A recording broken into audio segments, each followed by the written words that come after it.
It is my distinct pleasure to introduce Dr. Zainab Mahmoud. Zainab was born and raised in Nigeria. She obtained her medical degree from Trinity College in Dublin and a diploma in tropical medicine and hygiene from the London School of Hygiene and Tropical Medicine. She was the resident and chief resident at Pennsylvania Hospital and a cardiology fellow here with us at Barnes Jewish Hospital. During her fellowship, she undertook additional training in cardio-obstetrics. She also obtained a master's in health policy from Imperial College in London. Her clinical interests are in cardio-obstetrics with her research interests in global health policy.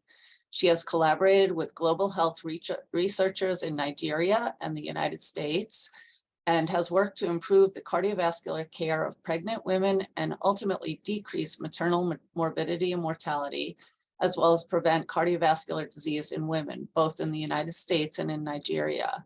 On a personal note, ever since Zainab has joined us, she has been a rising star in our division, and I am so looking forward to hearing her talk today. So with that, welcome, Zainab. Thank you, Sharon. Thank you for that kind introduction. Good morning, everyone, and thank you for inviting me to speak today. I'm going to be talking about leadership and mentorship, and in a way to encourage you all to get involved. The title of my talk is Not Too Young to Lead.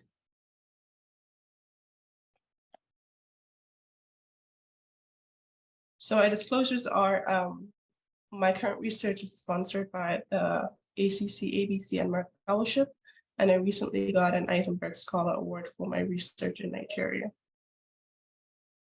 So I think actually my most important disclaimer here would be to say that I'm not an expert in leadership. And what I'm going to be doing today is really sharing my journey and experiences with the hopes of inspiring at least some of you. So I'll talk a little bit about my early life and career choices and how I got here, my prior experience with national and international leadership roles, and mentorship and how I get involved, and how I use research as a way to lead change, and then hopefully save some time at the end for questions. So my early life, I was born and raised in Kano in northern Nigeria, in a multicultural family, and truly multicultural because both my parents spoke different languages growing up. And as some of you may know, Nigeria is the most populous country in Africa. It is in West Africa. It's a very diverse country with many, many cultures, over 200 distinct cultures. So this is where I grew up. This is Kano. It's the second largest city in Nigeria, about 15 million people. And it is estimated about 1 million people are out of school in Kano State. Just for context, the greater St. Louis area has about 2.2 million people. And I share this really to give you perspective about where I come from. For the average woman or girl in Kano, the story is very different than mine. I come from an area in northern Nigeria where young women and girls are not really encouraged to go to school and are often persecuted for going to school. Some of you may have heard about the Chibok girls in northern Nigeria. This was about 9 years ago that were kidnapped from school, about 300 girls. Some of them are still in captivity today, and many, many have been kidnapped since then. Fortunately for me, and I was born into a family who were educated and also valued education. And growing up, my dad will always say this to me, and it still resonates today, and it's still very valuable to me, that never forget where you are, or who you are, or where you come from. And I remember when I was first time leaving Nigeria to go abroad, I was 13 here. I had competed in a nation or international competition, and I was awarded a scholarship to represent Nigeria in the UK. And this was me in my Scottish guild when I went to boarding school there. So we were enrolled in a leadership course, and then we were sent to a boarding school in Scotland. Now I'm being a parent. I admire my parents' bravery to send me out of the country at such a young age. But nonetheless, after I finished the program, I returned to Nigeria and then finished my high school. This was another phrase that my dad would always tell us. You just have to be simply the best. And I always say no compromise. Over time, I would change that too. You just have to be simply your best and no compromise. Because for me, I learned that it was less important to be the best person in the room, but more important to make sure that in every opportunity, you always put in your best. This is very true. Me going on, I applied to medical school at Trinity College. It's one of the top schools in the UK, in Ireland. And when I applied, they first told me that, sorry, we don't really recognize your Nigerian credentials.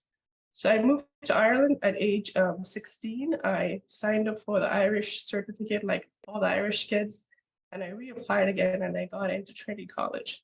I was the only Black woman in my class of 130 women. But nonetheless, it was a very diverse group. I had a lot of friends. This is my friend who was Japanese, Shiori, Japanese. After medical school training, I really knew that I wanted to go back to Nigeria. So I enrolled in a diploma in tropical medicine because I was like, I need to learn about how to treat malaria before I go back to Nigeria. That was a very informative course for me. And so I was in Nigeria for about 2 years before I decided that I needed to go abroad again for training. At this point, I knew I wanted to be a cardiologist. So I applied for residency training. I got into Pennsylvania Hospital. This for me was a big leap, leaving Nigeria to come to the US, because I had more people telling me that this was impossible than I ever did supporting me. And this carried on throughout residency. I remember meeting with my program director to share my dreams and kind of what I wanted to do. He was a very kind person. And he told me out of concern, like, look, Zainab, in my 25 years of being a program director, not a single foreign graduate on your visa has ever matched into cardiology. So just forget about that. And I remember going like, wow, this whole move was a big mistake because that's the entire reason why I'm in the US. But I carried on. I applied with the help of my mentors. I matched in cardiology, not only any cardiology program, but one of the top in the country. And during fellowship, I subspecialized in cardio obstetrics, and I also completed a master's in health policy, and which I'll come back to later, why I did that. So to pivot and talk a little bit about my experience with leadership, this quote really resonates with me. Your voice matters always. We've all been there. We're in a meeting where you're like, well, I want to say something, but I want to interrupt. I want to say something, but perhaps it's not really that important. But so this is to remind myself and everyone that your voice matters always. So this is one of my first experiences on getting involved at the national level. I found this on my Facebook from 2014. History was made as the first ever coronary angiogram was done in Kano State at Aminu Kano Teaching Hospital. And I was there. And that's the photo that was taken at that time. Not only was I there, but before this photo was taken, I had convinced one of my mentors, who's an interventional cardiologist in the US. And I said to him, look, I was at the Aminu Kano Teaching Hospital working for 2 years. They have a fully functional cath lab, but not a single cardiologist was trained to use it. The cath lab was donated. I said, you have to go there and show them what is possible. Eventually, I convinced him, so we put together a team. He came to Kano and performed the first ever angiogram. And since then, 2 of my colleagues are now in training to become interventional cardiologists. Another project I was involved in while I was in Nigeria was the Kano State Development Strategy. I've always been driven by trying to make change, positive change in my community. So I volunteered to be part of a team that was tasked to identify health challenges and come up with key strategies to overcome them, as well as public health policies, look at how we can revamp our primary health care and healthcare delivery. And I led the writing team for policies here. We presented it to state government, and a lot of the policies were then implemented. And this really kind of drove me to want to pursue a master's in health policy and hopefully use it to inform kind of change later on. While I was in Nigeria, I was also invited by the Global Shapers community, which is the youth wing of the World Economic Forum. The mission of the Global Shapers is to inspire, empower, and connect young leaders to reach their full potential, shape decision-making processes, and drive positive change in their communities and around the world. So I was the deputy curator or the deputy head of the Kano Hub. What we did is really identify problems that were unique to our communities. Kano, where I'm from, has one of the highest rates of sickle cell disease and maternal mortality from hemorrhage. So all of the people were dying and patients were dying because we just didn't have blood to give them. So we organized the first ever blood drive to increase awareness of the importance of blood donation. We also had communities where young kids wouldn't go to school because they didn't have clean water. So their parents would send them to far away miles and miles to get clean water for their family. So we'd partner with philanthropic organizations to try to get water to these communities and send the kids back to school. We did other projects such as school talks to encourage young, especially young girls, to stay in school, and historic restorations of sites. More recently, this was while I was a fellow here, I led a project investigating the COVID-19 death. This is way off. It's not even, I'm not even an infectious disease fellow, but this really came out of a sense of helplessness at that time and a desire to do something about it. I remember when we all look at on TV, on social media, and there was so much fear and anxiety about what would happen. And I said to my colleagues, look, we're struggling here in the US. I can't imagine how much fellow colleagues in Nigeria would cope with if there was if this COVID-19 pandemic should continue to spread. So I spoke to two of my friends who were both doctors, and I said, we got to do something. And they both agreed. So what we did was, I'm going to talk a little bit more about it, was to gather, say we're going to gather information about deaths. At the time, there were people were dying in hundreds in Kano State, and it was termed mystery deaths. People were dying, and people were saying there was either malaria outbreak. So when you have people dying of febrile illness, nobody knows what is going on. There was so much misinformation in the media. So we said we'll gather information about the deaths, we'll assess if they're concerning for COVID, we'll provide the data to the relevant authorities and engage stakeholders to take action and raise awareness among in the community about spread of COVID-19. Most importantly for me was also to advocate for healthcare workers. So what we did was similar to what was done during the Ebola virus outbreak, was a verbal autopsy. We performed this over the phone. We publicize this on social media, Instagram, WhatsApp, Facebook, and said, if you've heard of a death in the last 1 week, contact us or send us a message or we'll call you and gather information. I remember I was on the heart failure service, which was usually a busy service, but during the COVID pandemic wasn't as busy. So I had some time to call people, and with the time difference, I was able to do more of this. So we did gather 2 sets of data, first with direct contact with relatives or friends and family or neighbors. And we put together our findings over 2 days. And over 2 days, we had gotten reports about 183 deaths in the past week. Most of them were elderly. They had febrile illness, cough, shortness of breath, and died within 2 to 14 days. And we put together a report very quickly and sent and kind of made a conclusion and also recommendations. We said that our findings indicate a trend of febrile and respiratory illness that progresses to death within 1 to 2 weeks. These deaths occurred in various localities in Kano and are predominantly amongst elderly people. This presentation mirrors COVID-19 cases reported around the world.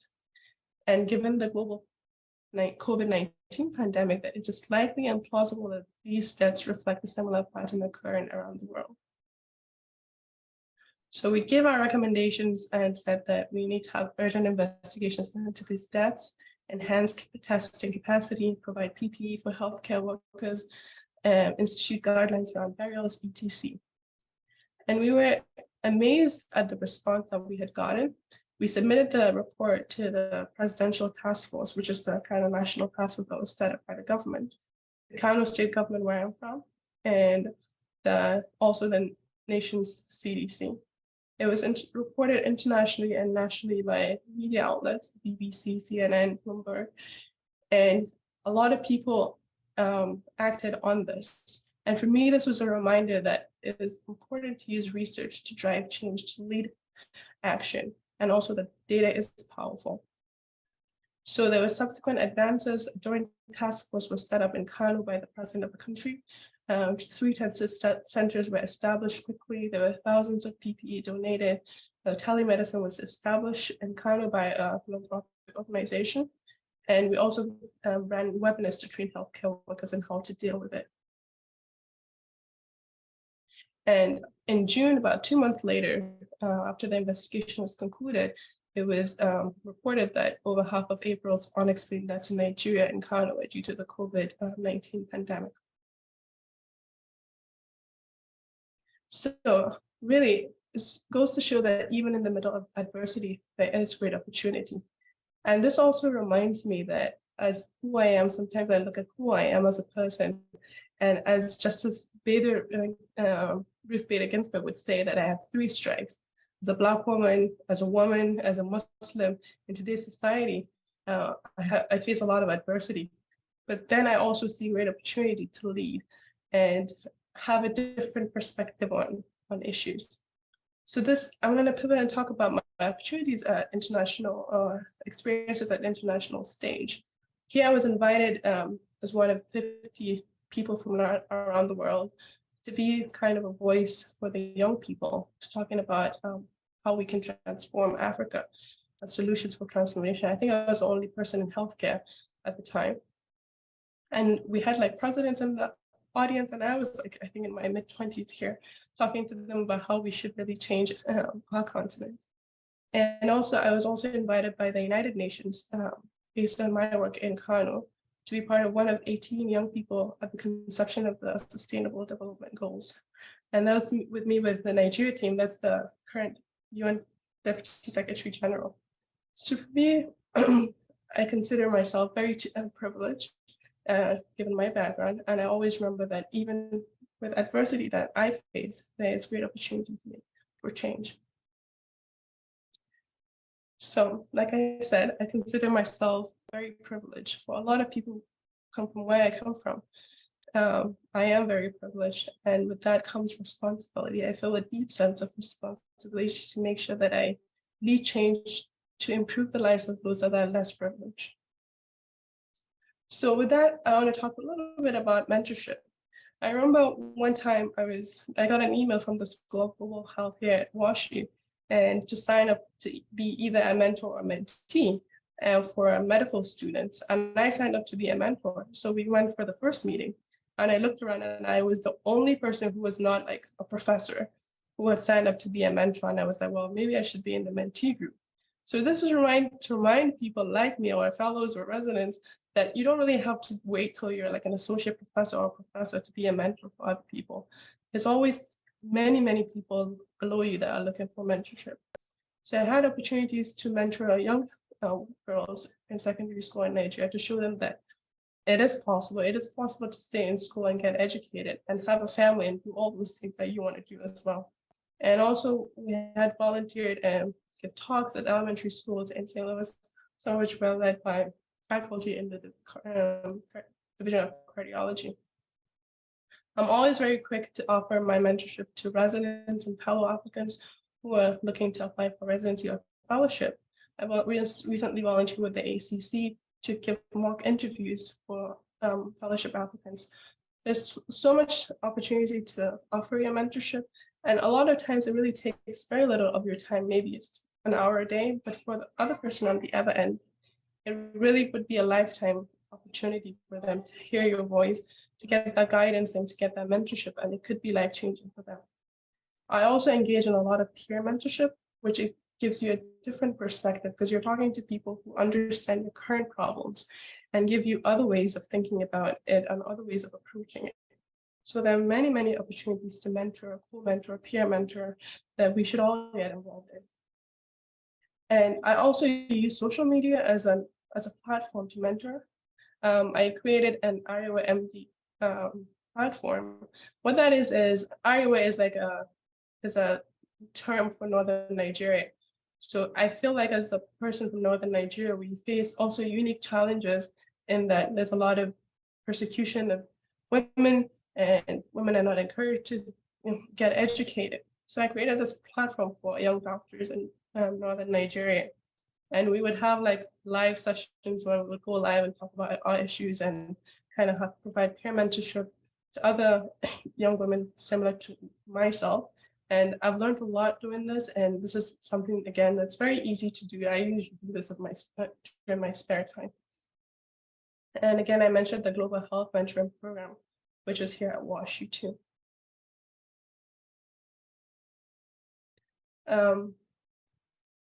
This is another quote that I really like. Leadership is no longer about your position. It is more about your passion for excellence and making a difference. You can lead without a title. And I think for me, this is really what drives what I do. It's the passion and the desire to make a difference. And so with that, I think for me, it was why I was involved in research. Some of you may know that Nigeria has the highest burden of maternal mortality in the world. Over a quarter of women that die across the world die in Nigeria from childbirth die in Nigeria. And what I also know is that cardiovascular disease is the leading cause of death. So for me, it's like, I just have to do something. I'm a cardiologist, I'm from Nigeria. This is what I do. I just have to do something about it. So what I've done was to look at how we can implement evidence-based strategies. These are simple strategies controlling blood pressure given aspirin. And these women can actually change their lives. And the death of a young woman is catastrophic to families. So you can imagine if you can do such a simple intervention to change the lives of not just a woman, but an entire family. So I got an award last year, which is currently what I'm doing this year in Nigeria, to run a program. And we're almost at the tail end of it. We recruited 180 women in postpartum blood pressure monitoring, which is similar to the care we provide here at WashU. So I'm like, if I can do it for women in St. Louis, I should also be able to do it for women in Nigeria. So this is going so well, and this is going to be the stepping stone to further research and doing it in more states, some more sites. And so this is my team in Nigeria, and this is my mentor on the left panel, Dr. OJ in Nigeria, or one of my mentors, and my research team. And then this is the bigger team I work with in Nigeria. And it's been a really remarkable year, very fruitful, very rewarding. And really, when people talk about finding your passion and you don't feel like you're working, this is truly it for me. And most recently, in the last few weeks, I got another award to look at the utilization of aspirin and the prevention of preeclampsia in Nigeria. Aspirin is a cheap medication, it costs like $1 for a month, and it can prevent preeclampsia, and it's very effective. So we want to look at how we can use this in Nigeria to decrease rates of preeclampsia and prevent maternal mortality. So future directions for me, I think the goal is to become an independent physician scientist with leadership in global cardio obstetrics to drive change. And the reason behind that is really the passion to lead the change for other people who are less privileged than I am. So I'm going to leave with a final quote, and then I'm going to open up to questions. The great leaders don't set out to be a leader. They set out to make a difference. And thank you. I usually have like a list of people that I want to thank, but I don't have another like several minutes to spend. But I've had a lot of mentors, sponsors, teachers in every form who have mentored me and supported me with my dreams that always seem too large and grandiose, but I think it can be done when you have the desire and the passion and the support. So thank you, everyone, and thank you for inviting me to speak today, and I'll take questions. That was just amazing, Zainab. Thank you so very much. So put your questions in the chat. I'd like to start with one. I don't see any in the chat just yet. This talk has been inspirational, and you have done an incredible amount of things, things that make a difference in so many different areas. It might seem a little daunting to junior people looking at what you've done and saying, oh, I don't know if I could achieve that. How would you start, or what are one or two things that you would suggest people who are interested in making a difference, but just need a little guidance about how to start out with that? I think I always start about looking at your community, immediate community, whether it be your family or where you live. It's really looking at how you can change other people's lives.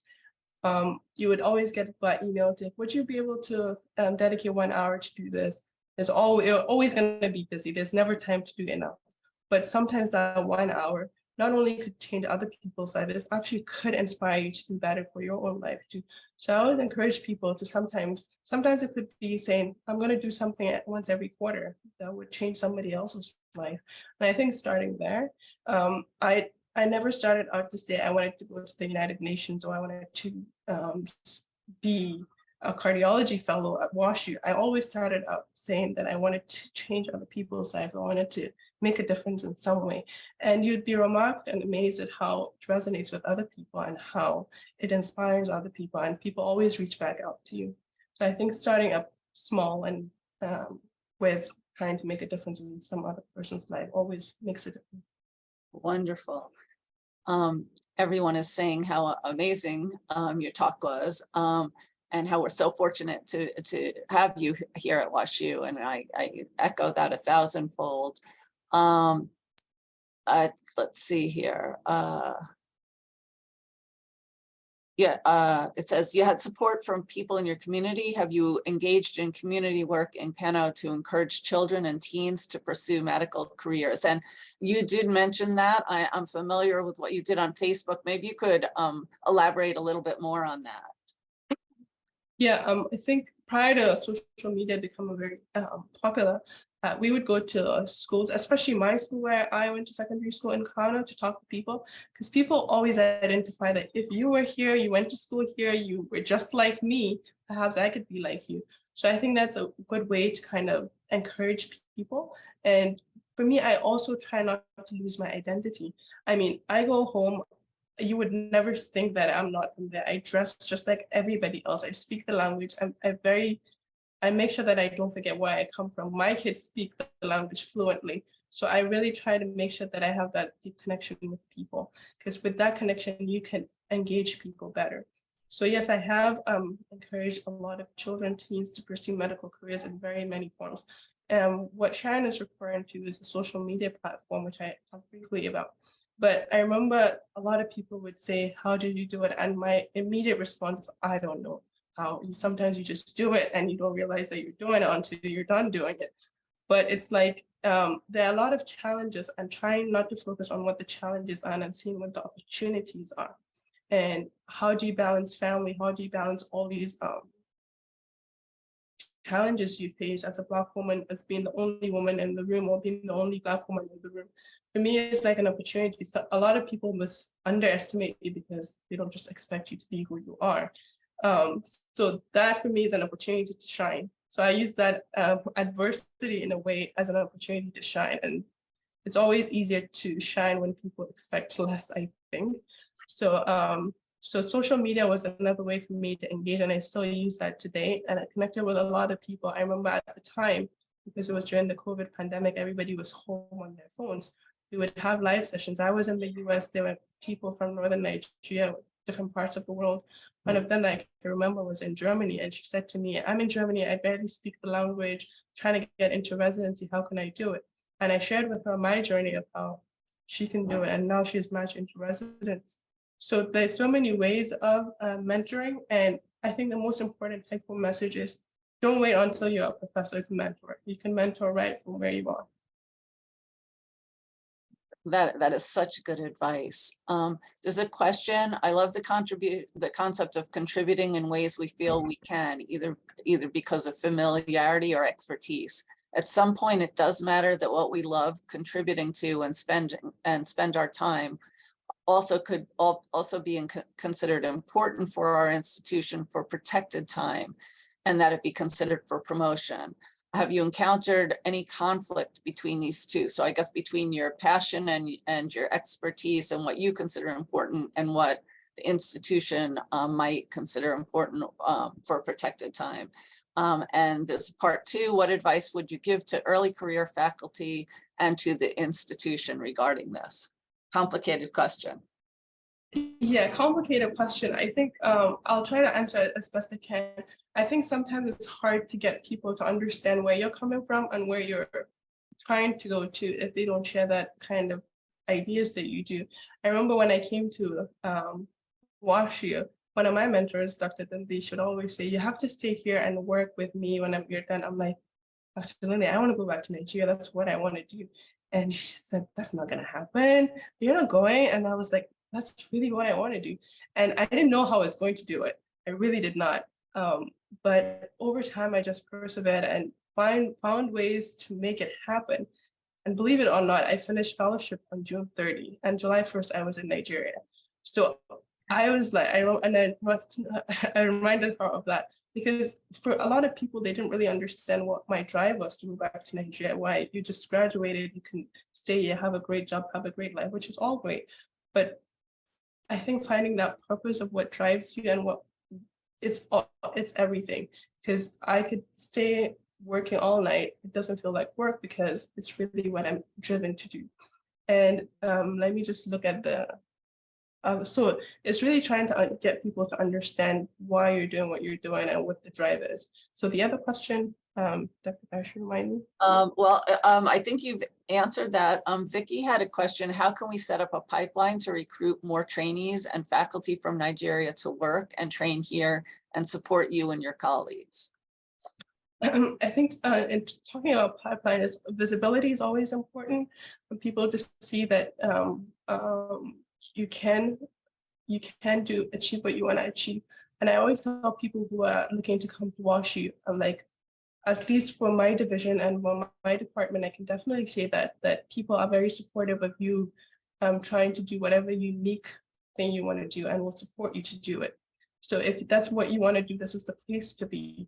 And and I think the other thing that's important is we often get bogged down now, a lot of talk about DEI, about how we have to be diverse. I think it's less important for me to see that there are 5 Black women in the division, but the most important is, even if there's one Black woman that she feels among. Like I said, I was the only Black woman in my medical school, but it was so diverse. We all came from everywhere that I really didn't feel that I stood out in any way and like I was different than everybody, because everybody was different. So I think that diversity of having people and being open to what their ideas are even more important than ticking numbers and making sure they're at 5 or 10 or whatever number it is. Making sure that when people get there, that they are valued and they are respected and their opinions are valued. I think for me, that's more important.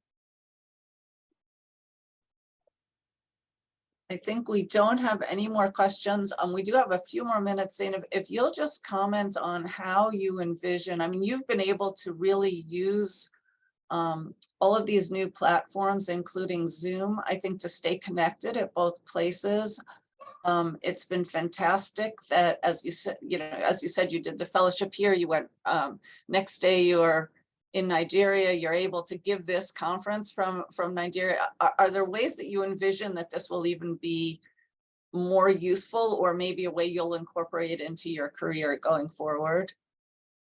Yeah, I always say perhaps the one big lesson that came out of COVID was the ability to do things differently. I mean, a few years ago, we couldn't do this on Zoom. It's like unheard of. But now you can work. I'm actually in the US now. I came to the US and I'm going back this weekend, but I'm not in St. Louis. Okay, sorry. But I mean, you can use technology in so many different ways to change lives. I would be in the Nigeria or in the US and my team would be in a different country and would have Zoom engagements, and my research and data is on RedCap. I can view it from anywhere. So you can really use technology in so many different ways to shape whatever you're doing. So I think I was fortunate enough that happened. During the COVID research that we did, I was in the conference room in Northwest Tower, and I would be having a meeting with like the governor of Kano State. And in between ward rounds, I remember one time I had to ask for like 5 minutes extra to finish up a meeting. And people have no idea what it is you're doing behind the scenes, but it really gives me purpose. I can go at whatever I'm doing and say, I need to do this. This is important for me to do. And when I get back to what I'm doing, it gives me more purpose and more fulfillment in whatever in my day. Well, Zainab, I can't thank you enough. The title of your talk is just so appropriate, and I can't tell you how much I've learned from you from all of my interactions with you. So really fantastic, and really appreciate that you're part of WashU. Thank you so much, and thank you for everybody for very wonderful comments. Thank you for inviting me to be part of this.